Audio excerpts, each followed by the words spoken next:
पर आज हम कक्षा 12 की पुस्तक आरोह की कविता बगुलों के पंख की व्याख्या करेंगे, जिसके कवि उमाशंकर जोशी जी हैं।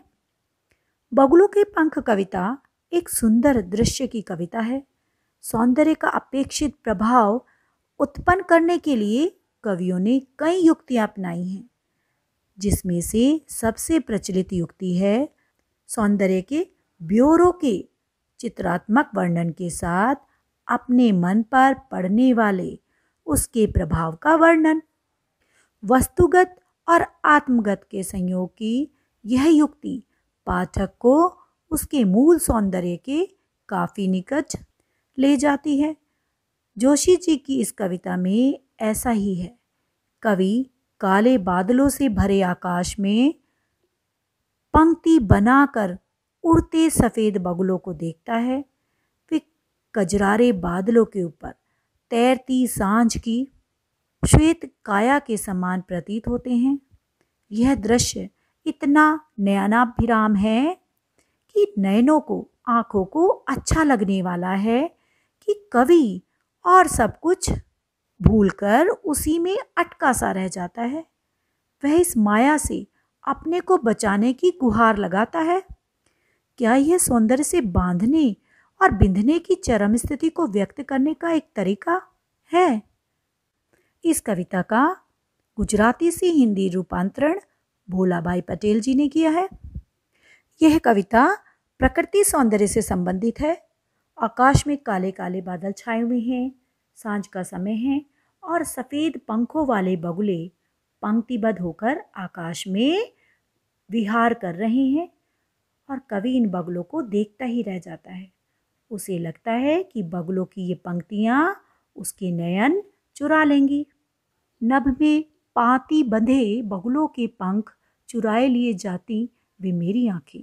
पाती बंधे, पंक्तिबद्ध। कवि कहता है कि आकाश में बगुले अपने पंख फैलाए हुए पंक्तिबद्ध होकर विहार कर रहे हैं।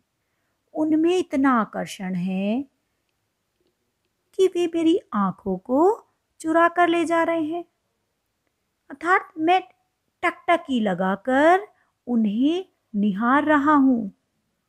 कजरारे बादलों की छाई नभ छाया, तैरती सांझ की सतेज श्वेत काया। कजरारे काले, सांझ शाम संध्या, सतेज तेज सहित, श्वेत सफेद, काया शरीर। आकाश में काले काले बादलों की छाया छाई हुई है। उन्हें देखकर कवि को लगता है कि मानो सांझ की श्वेत कांतिमयी काया विहार कर रही हो, कि सांझ की जो श्वेत काया है वो सजीव होकर मानो आकाश में तैर रही हो। होले होले जाती मुझे बांध निज माया से, उसे कोई तनिक रोक रखो। वह सांझ, वह शाम आहिस्ता आहिस्ता था धीरे धीरे आकाश में विहार कर रही है और मुझे अपने जादू से बांध रही है। कवि को भय है कि यह सुंदर रमणीय दृश्य कहीं उसकी आंखों से ओझल ना हो जाए, इसलिए वह गुहार लगाकर कहता है कि कोई तो उसे जरा सा रोक कर रखो, कि इस दृश्य के प्रभाव को तनिक रोक लो, जिससे मैं इसे और निहार सकूं। वह तो चुराए लिए जाती मेरी आंखें, नभ में पाती बंधी बगुलों की पांखें। पांखें अर्थात पंख। कवि इस दृश्य को और अधिक देर तक देखते रहना चाहता है। इस सुरमय वातावरण में कजरारे बादलों के बीच यह पंक्तिबद्ध बगुले संध्या के समय मेरी नजरों को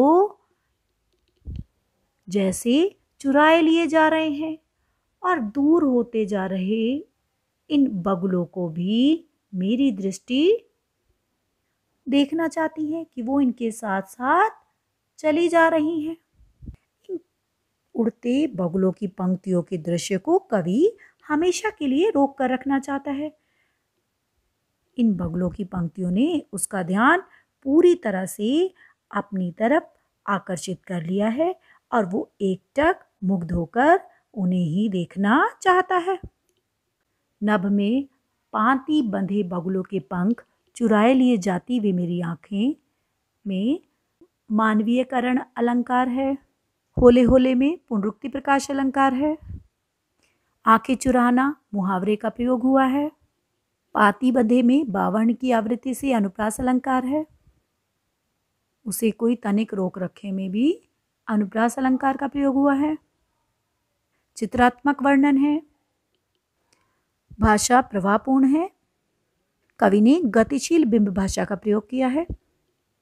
आशा है यह कविता आपको स्पष्ट हो गई होगी। धन्यवाद।